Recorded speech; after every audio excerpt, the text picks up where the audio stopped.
जय हिंद। मैं पवन कुमार आपका फिर से एक बार स्वागत कर रहे हैं आपके अपने YouTube channel new education classes 2.2 में। आज हम जो है नया क्लास लेकर आए हैं। नया क्लास आपके लिए लेकर आए हैं जो हमने फिजिक्स की आंसर की सीरीज़ शुरू किया था। फिजिक्स के आंसर का जो की सीरीज़ शुरू किया था उसमें हमने 15 क्वेश्चन आप लोगों को बता दिया था।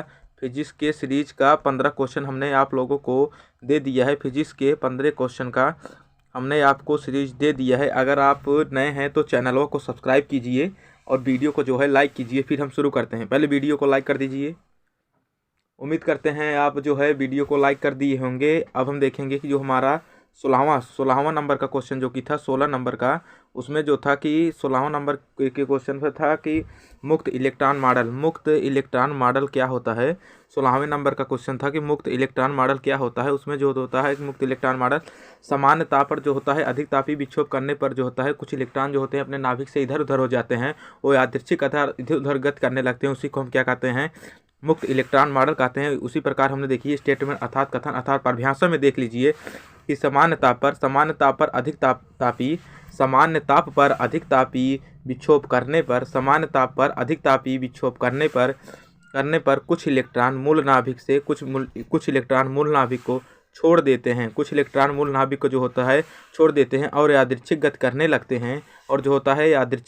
लगते हैं जिसे मुक्त इलेक्ट्रॉन या जो कि चालक इलेक्ट्रॉन कहते हैं, जिसे मुक्त इलेक्ट्रॉन या चालक इलेक्ट्रॉन कहते हैं। आपको शायद क्लियर हो गया होगा कि मुक्त इलेक्ट्रॉन या चालक इलेक्ट्रॉन किसे कहते हैं। सामान्य ताप पर जो होता है अधिक तापी विक्षोभ करने पर जो होता है कुछ इलेक्ट्रॉन मूल नाभिक को छोड़कर यादृच्छिक गति करने लगते हैं जिसे हम मुक्त इलेक्ट्रॉन या चालक इलेक्ट्रॉन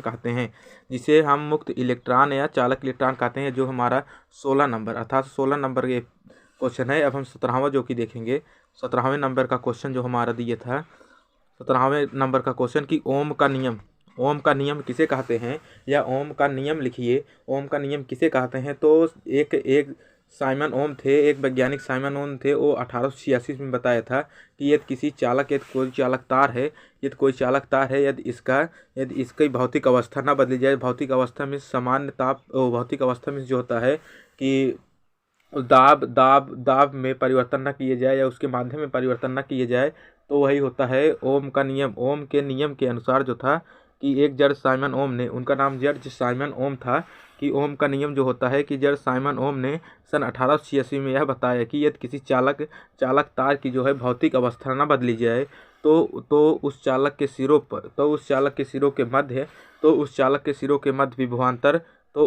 सिरों के मध्य जो होता है विभवांतर धारा आई के अनुक्रमानुपाती होता है। ओम ने बताया था कि सन 1886 में किसी चालक तार की भौतिक अवस्था न बदली जाए तो उस चालक तार के सिरों पर लगाया गया विभवांतर तथा प्रवाहित धारा के आई के अनुक्रमानुपाती होता है। भी प्रोपोर्शनल जो कि यहाँ पर भी प्रोपोर्शनल टू जो कि आई यहाँ पर आई दिए गया है, भी प्रोपोर्शनल टू आई। तो जो है यहाँ पर प्रोपोर्शनल का निशान हटाने के लिए एक आर अर्थात नियतांक को लेकर आएंगे। आर प्रोपोर्शनल का चिन्ह हटाने के लिए यहाँ पर जब एक आर नियतांक लेकर आए तो भी बराबर आर आई हो गया है। तो आर का मान तो आई इधर पक्षांतरण कर दी, इधर आ जाएगा। जब आई जो है इधर से इधर आ जाएगा तो भी बटे आई बराबर अकेले यहाँ पर आर बचेगा। तो इसी प्रकार आर बराबर भी बटे आई, जो कि यहाँ पर आर जो है प्रतिरोध है और आर का मात्रक अर्थात प्रतिरोध का मात्रक जो कि ओम होता है, और इसकी आर का मात्रक जो कि प्रतिरोध होता है। यहाँ पर भी बटे आई जो कि ओम का नियम था।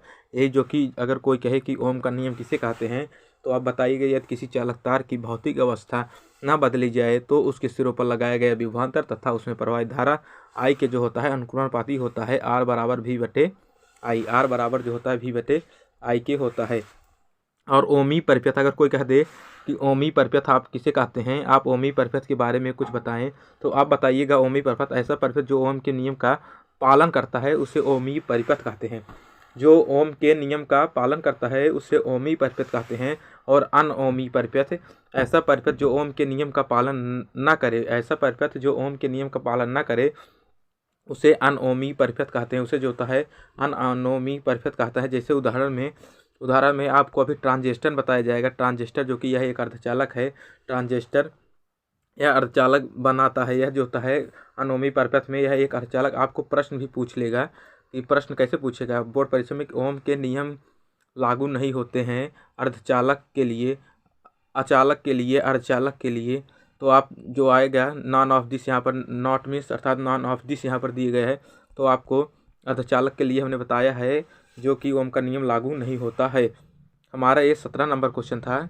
ये हमारा जो कि 17 नंबर क्वेश्चन था। अब हम 18 नंबर के क्वेश्चन को देखेंगे। 18 नंबर हमारा क्वेश्चन था कि अनुगमन वेग तथा धारा में संबंध। अनुगमन वेग तथा धारा में संबंध। अनुगमन वेग तथा धारा में संबंध बताने से पहले हम आपको बता देते हैं कि अनुगमन वेग क्या होता है। अनुगमन वेग को हम अपवाह वेग भी कहते हैं।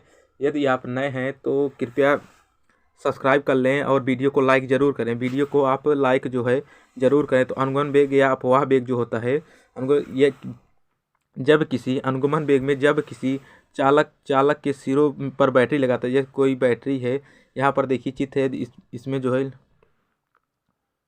यहाँ पर देखिए यदि एक चालक तार है, यदि एक चालक तार है जो यहाँ पर देखिए, यदि इसके सिरों पर हम बैटरी लगाएंगे तो इलेक्ट्रॉन जो है विपरीत दिशा में, ये माइनस माइनस जो कि यहाँ पर इलेक्ट्रॉन दी है, ये जो है विपरीत दिशा में गति करने लगते हैं। इस नियम को जो हम कहेंगे, क्या कहेंगे, अनुगमन वेग या अपवाह वेग कहेंगे। अनुगमन वेग अथवा अपवाह वेग कहेंगे। अनुगमन वेग अथवा, जब यहाँ पर देखिए परिभाषा में देख लेंगे, जब किसी चालक के सिरों पर, ठीक है, जब किसी चालक के सिरों पर बैटरी लगाते हैं तो मुक्त इलेक्ट्रॉन एक नियत वेग से विद्युत क्षेत्र के विपरीत दिशा में गति करने लगते हैं। इस नियत वेग को अनुगमन वेग कहते हैं। इस नियत वेग को क्या कहेंगे, अनुगमन वेग कहेंगे। जब किसी चालक के सिरों पर बैटरी लगाते हैं तो मुक्त इलेक्ट्रॉन एक नियत वेग से विद्युत क्षेत्र के विपरीत दिशा में गति करने लगते हैं। इस नियत वेग को अनुगमन वेग अथवा अपवाह वेग कहेंगे। तो अनुगमन वेग को जो है VD से लिखा जाता है, यह मोस्ट इंपॉर्टेंट है। अभी यहाँ पर जो कि अनुगमन वेग तथा धारा में संबंध जब हम लगाएंगे, अपना 18वां क्वेश्चन जब लगाएंगे तो VD जरूर आएगा, इसे VD से लिखा जाता है। और जो इसकी कोटि होती है, इसकी कोट जो है कि यह 10⁴ मीटर सेकेंड की कोट का होता है, यह 10⁴ मीटर की कोट का होता है। अब हमने आपको बता दिया था कि अनुगमन वेग तथा धारा में संबंध अभी हम ज्ञात करेंगे। तो हमारा 18 नंबर यही क्वेश्चन था कि अनुगमन वेग तथा धारा में संबंध लिखिए। तो हम देखिए यहाँ पर एक जो कि ये तार है, चालक तार को मान लेंगे, जो इसकी लंबाई L है और जो कि इसका क्षेत्रफल जो है A है और लंबाई जो है L है। तो माना एक चालक तार जिसकी लंबाई L है तथा क्षेत्रफल A है, प्रति एकांक आयतन में इस एकांक की संख्या n है, एकांक की संख्या n, अनुगमन वेग VD है। अनुगमन वेग जो है हमने बताया, अनुगमन वेग VD से लिखा जाता है। अनुगमन वेग VD है तथा एकांक आयतन में इलेक्ट्रॉनों की संख्या n है। यहाँ पर इलेक्ट्रॉनों की संख्या हम n मान लेंगे। तार का संपूर्ण आयतन AL है। यहाँ पर देखिए क्षेत्रफल भी ले लेंगे, लंबाई भी लेंगे, जो आयतन है दोनों को ले लेंगे, लंबाई गुणे चौड़ाई, अर्थात यहाँ पर जो है आयतन जो AL है तो संपूर्ण आयतन, यहाँ पर देखिए संपूर्ण आयतन में इलेक्ट्रॉनों की संख्या NaL हो जाएगा। यहाँ इसको भी ले लेंगे और AL का गुणा करा देंगे, A आ जाएगा। तार में संपूर्ण आयतन में आवेश जो होता है Q बराबर N जो होता है, और Q और N का मान जो यहाँ पर रखेंगे, N का मान जो कि हमारा यहाँ पर रखा जाएगा NaLe आ जाएगा। तो आवेश बराबर एक सूत्र आपको बताया गया होगा कि आवेश बराबर सूत्र सबको पता होगा कि शायद Q बराबर एक N होता है, और Q बराबर शायद ये हम कक्षा 9th में पढ़े, Q बराबर IT है हाई स्कूल में। तो धारा बराबर जो होता है, धारा बराबर Q/T, यहाँ से देख लेंगे धारा बराबर Q/T से, तो धारा I बराबर NaLe/T, जो कि L/T दूरी बटे समय अर्थात वेग है और VD अनुगमन वेग है। तो धारा I का मान यहाँ से देखिए NA और L/T, यहाँ से इसका मान जो L/T बराबर हम रख देंगे VD रख दिए, और E जो हमारा E था। तो हमारा जो अनुगमन वेग तथा धारा में संबंध जो हमारा निकलेगा, अनुगमन वेग तथा धारा में संबंध I बराबर NaVdE। तो I का मान जो कि I बराबर होता है, I बराबर NeAVd हमारा आ गया।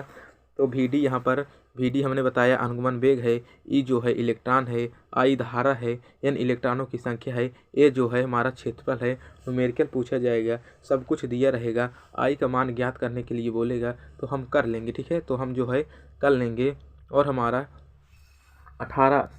अनुगमन वेग तथा धारा में संबंध हमारा 18 था। 19वां जो है 19 जो है PDF में नहीं सेट हो पाया है। 19 जो है PDF में लगता है नहीं सेट हो पाया है। अनुगमन वेग तथा धारा घनत्व में संबंध आपसे पूछिए कि अनुगमन वेग तथा धारा घनत्व में संबंध बताइए, तो अनुगमन वेग तथा धारा घनत्व के मध्य जो संबंध होगा I बराबर अभी हमने बताया अनुगमन वेग है, धारा घनत्व का सूत्र होता है यही, तो यहाँ पर ताऊ बराबर NeAV रख देंगे, तो ए से ए काट देंगे तो ताऊ बराबर NeAV, यही हमारा अनुगमन वेग तथा धारा में जो है संबंध आ जाएगा। अनुगमन वेग तथा धारा में जो है हमारा संबंध आ जाएगा। यहाँ पर हमारा 20वां जो कि क्वेश्चन था कि किरचॉफ का नियम जो है, किरचॉफ का नियम लिखिए, हमारा 20 नंबर क्वेश्चन था। ठीक है, 20 नंबर सीरीज, फिजिक्स के सीरीज का 20 नंबर क्वेश्चन था। हमने 90 क्वेश्चन आपको दे दिया है, अगर आप नए हैं तो 90 क्वेश्चन आपको बता दिए गया है। 90 क्वेश्चन इसी चैनल पर पड़ा हुआ है।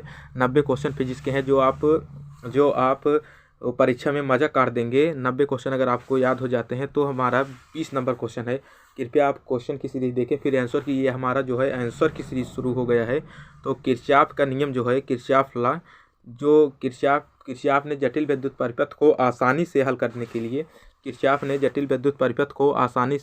के लिए दो नियम प्रतिपादित किए था, जिसे किरचॉफ का नियम कहते हैं। या तो ऐसे हम लिख देंगे, सन 1882 में किरचॉफ ने जटिल परिपथ को धारा का मान ज्ञात करने के लिए दो नियम दिए, जिन्हें किरचॉफ का नियम कहा जाता है। पहला जो नियम होता है संधि का नियम, दूसरा नियम होता है लूप का नियम।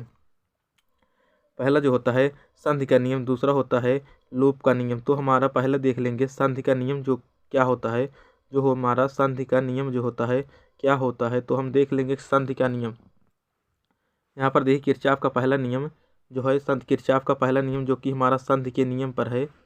तो किरचॉफ का पहला नियम संधि या धारा के नियम भी कहते हैं, क्योंकि यह संधि से संबंधित है। इस नियम के अनुसार किसी विद्युत परिपथ में संधि पर मिलाने वाली सभी धाराओं का बीजगणितीय योग शून्य होता है। जो संधि का प्रथम नियम है, संधि के प्रथम नियम के अनुसार किसी विद्युत परिपथ संधि की ओर मिलाने वाले समस्त धाराओं का बीजगणितीय योग जो होता है शून्य होता है। किरचॉफ का यही प्रथम नियम था, जो कि हमारा PDF थोड़ा ऊपर सेट हो गया है। किरचॉफ का पहले नियम से सूत्र से हम देख लेंगे। सूत्र जो हमारा होता है कि यहाँ पर देखिए आपको यहाँ पर एक चिन्ह परिपाटी अर्थात चित्र दिए गया है, धारा किस प्रकार आ रही है, किस प्रकार जा रही, तो यहाँ पर सिग्मा I बराबर 0 लिख देंगे, तो हमारा यही सूत्र लिख देंगे, तो किरचॉफ का पहला नियम हमारा हो जाएगा। तो अब हम किरचॉफ का दूसरा नियम देख लेंगे कि किरचॉफ का दूसरा नियम हमारा क्या कहता है।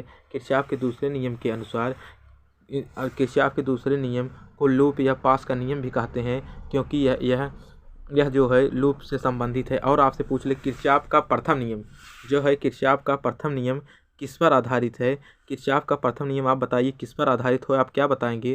किरचॉफ का प्रथम नियम किस पे आधारित है, तो किरचॉफ का प्रथम नियम आवेश संरक्षण पर आधारित है। और दूसरा नियम, और जो कि दूसरा नियम आप कमेंट करिए कि दूसरा नियम किस पर आधारित है।